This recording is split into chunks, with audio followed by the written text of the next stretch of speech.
आज हम भोजन एवं मानव स्वास्थ्य में नशीले पदार्थों की चर्चा करेंगे। नशीले पदार्थ, टॉक्सिक सब्सटेंस।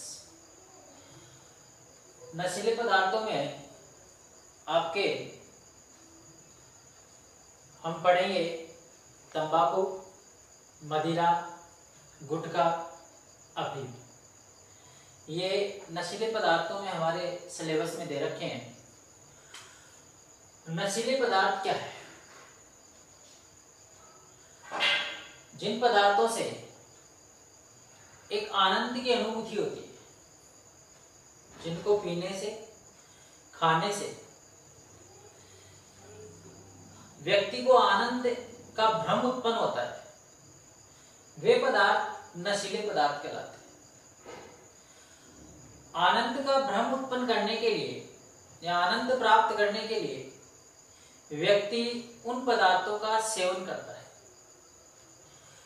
सेवन करने से धीरे धीरे उन पदार्थों की व्यक्ति में लत पड़ जाती है, उसकी आदत बन जाती है और उन पदार्थों के बिना उनसे फिर रहा नहीं जाता है। धीरे धीरे ऐसे जो पदार्थ है वो शरीर पर विपरीत प्रभाव डालते हैं। शारीरिक व मानसिक स्वास्थ्य पर विपरीत प्रभाव डालने के साथ साथ उसकी आर्थिक स्थिति को भी कमजोर कर देते हैं। ऐसे पदार्थ नशीले पदार्थ कहलाते हैं। तो नशीले पदार्थों में हम देखें तो पहले हम बात करें जैसे अफीम। अफीम के बारे में महत्वपूर्ण प्रश्न बनते हैं। बहुत सी बोर्ड एग्जाम में इनके क्वेश्चन कई बार पूछे गए हैं। तो अफीम क्या है? अफीम जो होता है ये अफीम पादप, जिसका वैज्ञानिक नाम पेपेवर सोमनिफेरम है, उससे प्राप्त होता है। तो अफीम का जो पादप है वो है पेपेवर सोमनिफेरम।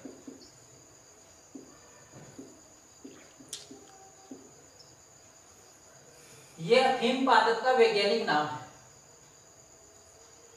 पेपेवर जो सोमनिफेरम पादप है उसको हम अफीम का पादप कहते हैं। ये पादप के फल वाले भाग से प्राप्त किया जाता है। जब ये फल अपरिपक्व होता है, जैसे ये फल है और ये फल अपरिपक्व होता है, यानी जब पूरा पकता नहीं है, उस स्थिति में उस फल के चीरा लगा दिया जाता है। चीरा लगाने से इसमें फल में से एक दूध या द्रव बाहर निकलता है और इस दूध या द्रव को हम कह सकते हैं लेटेक्स। ये जो लेटेक्स है जो इस अपरिपक्व फल से जो प्राप्त होता है, उस लेटेक्स को सुखा लिया जाता है और सुखाकर अफीम तैयार किया जाता है। तो इस तरह से अफीम तैयार करते हैं कि जो अफीम का जो पादप है उसका जो फल है, और फल कौन सी स्थिति में रहेगा? अपरिपक्व स्थिति में रहेगा। पूरी तरह से वो जब परिपक्व नहीं होगा, उस स्थिति में उसकी चीरा लगा दिया जाता है। उससे दूध या द्रव, दूध के समान गाढ़ा द्रव जो है वो प्राप्त होता है, उसको हम लेटेक्स कहते हैं। और उस लेटेक्स को सुखाने पर एक अफीम प्राप्त होता है। ये जो लेटेक्स है, इस लेटेक्स में 30 प्रकार के एल्केलाइड्स पाए जाते हैं। 30 प्रकार के एल्केलाइड्स। उन 30 प्रकार के एल्केलाइड्स में मुख्यतः 5 प्रकार के एल्केलाइड्स, यानी प्रतिशत मात्रा के आधार पर 5 प्रकार के एल्केलाइड्स मिलते हैं। और उनमें एक है जैसे कोकीन, मार्फिन। दूसरा है जैसे कोडीन, निकोटीन, पेपेवेरिन, सोमनिफेरम। ये 5 एल्केलाइड्स अफीम में मुख्यतः मिलते हैं। मार्फिन है, कोडीन है, निकोटीन है, पेपिवेरिन है, सोमनिफेरम है। इनमें हम देखें तो जो मार्फिन और जो कोडीन एल्केलाइड्स है, इसका उपयोग दवा के रूप में भी किया जाता है। दवा या औषधि के रूप में भी किया जाता है। जो दर्द निवारक दवा होती है, वो दर्द निवारक दवा जो है वो मार्फिन और कोडीन से बनाई जाती है। निकोटीन, ये हमने पढ़ा, तंबाकू में पाया जाता है। साथ ही ये अफीम में भी एल्कलाइड्स देखने को मिलता है, पेपेवर, सोमनिफेरम। इस प्रकार के मुख्यतः 5 एल्केलाइड्स अफीम में मिलते हैं। 30 प्रकार के एल्केलाइड्स में से 5 प्रकार के एल्केलाइड्स हैं। अफीम का उपयोग एक प्रकार से नशे के रूप में पारंपरिक रूप से किया जाता है। खुशी के अवसर पर, गम के अवसर पर। मान लीजिए हमारे घर में शादी विवाह का प्रोग्राम, स्पेशल कोई फंक्शन या त्योहार वगैरह है, उस अवसर पर भी अफीम काम में लिया जाता है। और गम, शोक, इन अवसरों पर भी एक प्रकार से अफीम काम में लिया जाता है। एक कहावत भी है, कहा भी जाता है, खुशी हो या गम अफीम पिए हम। चाहे खुशी का मौका हो और चाहे गम हो, अफीम अक्सर काम में लिया जाता है। साथ ही हम देखें तो ग्रामीण अंचल में महिलाएं, जब बच्चा, छोटा बच्चा जो है वो रात को सोता नहीं है, लगातार रोता रहता है, ऐसी स्थिति में महिलाएं अपने उस छोटे बच्चे को थोड़ा सा अफीम देकर सुला देती है। धीरे धीरे यही स्थिति बनती है आगे, तो धीरे धीरे उस बच्चे की लत पड़ जाती है और वो बच्चा अफीम देने के बाद ही सोता है। तो इस प्रकार छोटे बच्चे में भी इसकी लत या नशा हो जाता है। इसी प्रकार से हम देखें, अफीम का उपयोग कई जगह, हमारे जो पूर्वोत्तर राज्य हैं, असम, मेघालय, नागालैंड जो है, पूर्वोत्तर राज्यों में अफीम से हेरोइन तैयार की जाती है और उस हेरोइन का उपयोग जो है वो नशे के रूप में किया जाता है। जबकि राजस्थान, आपके यूपी, एमपी, गुजरात, इन राज्यों में पारंपरिक रूप से अफीम का यूज किया जाता है, उपयोग किया जाता है। अफीम का उपयोग नशे के रूप में करने के साथ साथ गम या खुशी को एक बढ़ावा देने के लिए, गम को शांत करने के लिए और खुशी को बढ़ावा देने के लिए इसका उपयोग अक्सर लोग करते हैं। तो इस तरह से आज हमने नशीला पदार्थ अफीम पढ़ा। इसमें महत्वपूर्ण प्रश्न बनते हैं, अफीम पादप का वैज्ञानिक नाम क्या है? पेपेवर सोमनिफेरम है। अफीम पादप के किस भाग से प्राप्त होता है? फल वाले भाग से प्राप्त होता है। फल वाले भाग से कैसे? अपरिपक्व फल से प्राप्त होता है और दूध या दरो प्राप्त होता है, उसे हम लेटेक्स कहते हैं। लेटेक्स को सुखाकर हम अफीम प्राप्त करते हैं। उस लेटेक्स में 30 प्रकार के एल्केलाइड्स हमें देखने को मिलते हैं। उन 30 प्रकार के एल्केलाइड्स में मुख्यतः 5 एल्केलाइड्स अफीम में मिलते हैं जो हमने पढ़ा, मार्फिन, कोडीन, निकोटीन, पेपेवर, सोमनिफेरम।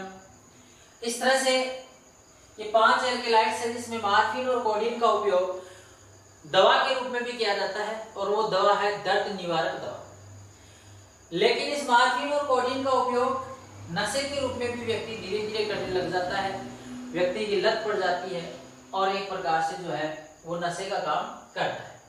पारंपरिक रूप से राजस्थान, यूपी, एमपी, गुजरात राज्यों में अफीम का उपयोग किया जाता है शादी विवाह के तौर पर या कोई बड़े फंक्शन के तौर पर, गम के मौके पर भी जो है वो एक प्रकार से अफीम यूज में लिया जाता है।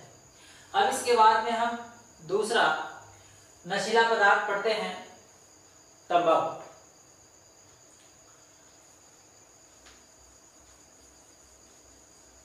तो तंबाकू क्या है? तंबाकू किस तरह से जो है व्यक्ति को लत का शिकार बनाता है?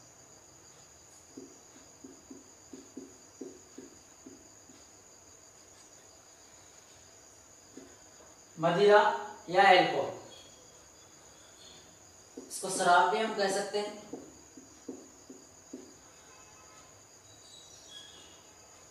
मदिरा क्या है? इसको हम अल्कोहल कहते हैं। अल्कोहल का मतलब है एथिल अल्कोहल। मदिरा में क्या होता है? एथिल अल्कोहल है।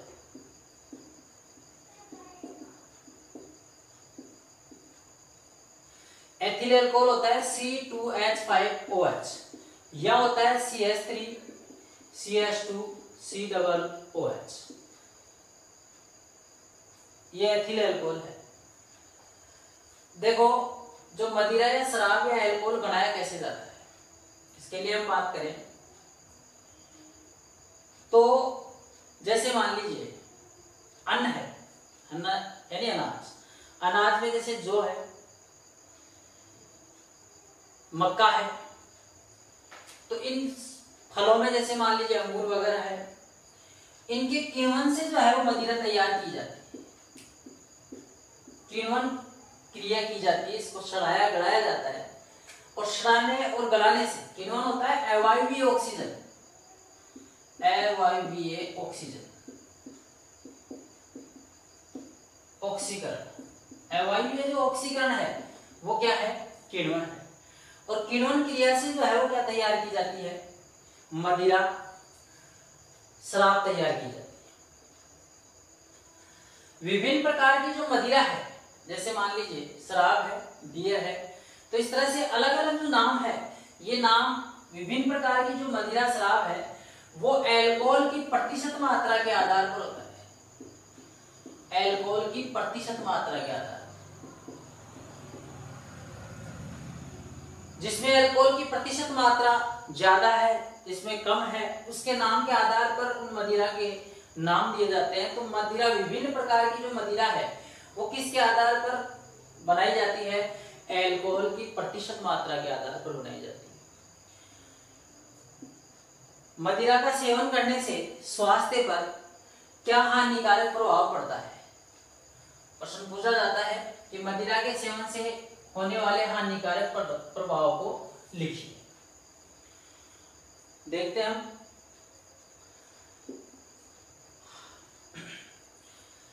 तंत्रिका तंत्र कितने प्रकार के हैं? 3 प्रकार के होते हैं। मुख्यतः से 2 प्रकार के हैं, केंद्रीय तंत्रिका तंत्र और एक होता है परिधीय तंत्रिका तंत्र। केंद्रीय तंत्रिका तंत्र,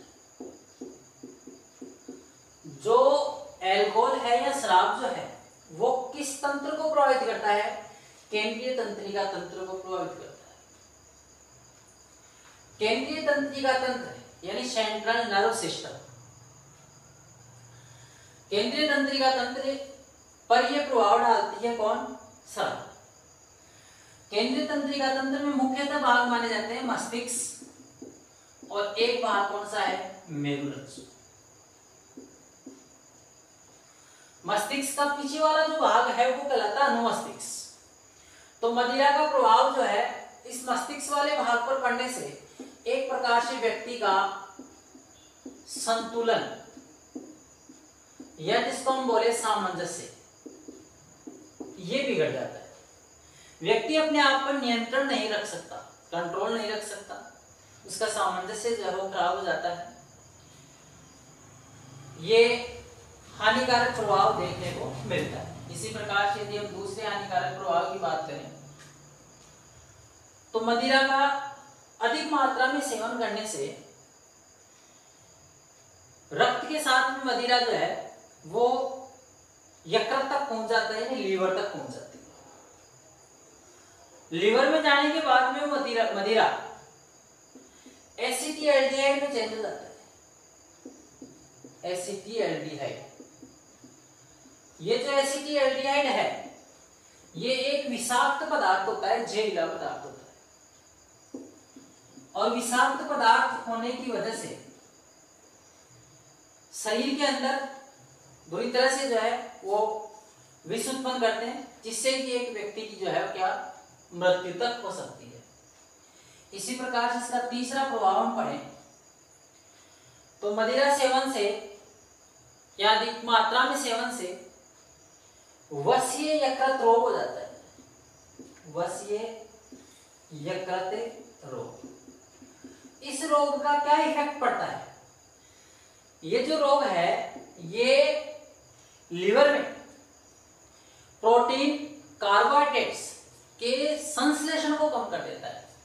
इसके संश्लेषण को कम करता है, प्रोटीन कार्बोहाइड्रेट्स इनके संश्लेषण को कम कर देता है,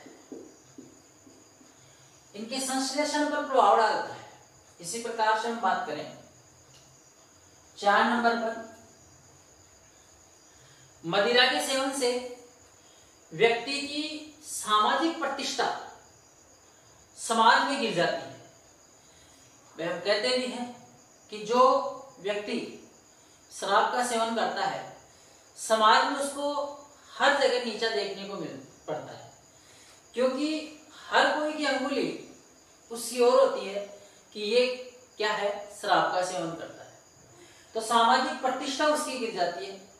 सामाजिक प्रतिष्ठा के साथ साथ में आर्थिक स्थिति भी उसकी बहुत ज्यादा कमजोर हो जाती है, मानसिक रूप से वो कमजोर हो जाता है।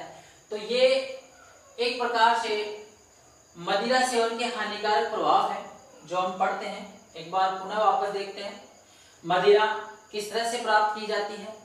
तो ये पदार्थों के किण्वन क्रिया से प्राप्त होती है। किण्वन क्या है? अवायवीय श्वसन है, और अवायवीय श्वसन से जो मदिरा बनती है वो क्या है? एल्कोहल है। और एल्कोहल में कौन सा? Ethyl alcohol. एथिल एल्कोहल का सूत्र क्या होगा? CH3CH2COOH या C2H5OH, ये एथिल एल्कोहल है।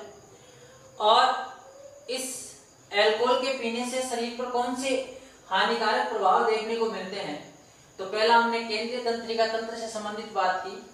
केंद्रीय तंत्रिका तंत्र जो है उस पर इफेक्ट पड़ता है, जिससे कि शरीर का संतुलन या सामंजस्य जो है व्यक्ति खो देता है। स्मरण शक्ति यानी याददाश्त में उसके कमी हो जाती है।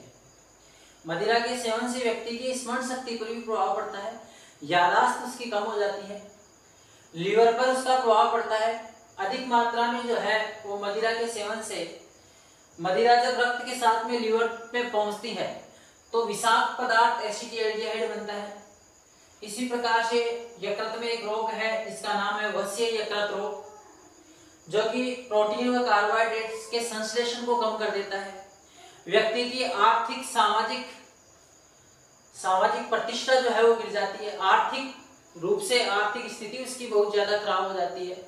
मानसिक रूप से जो है वो कई रोगों से ग्रसित हो जाता है। तो इस तरह से मदिरा के सेवन से निम्न प्रभाव पड़ते हैं। इसके बाद हम आगे के नशीले पदार्थ अगले चैप्टर में पढ़ेंगे। धन्यवाद।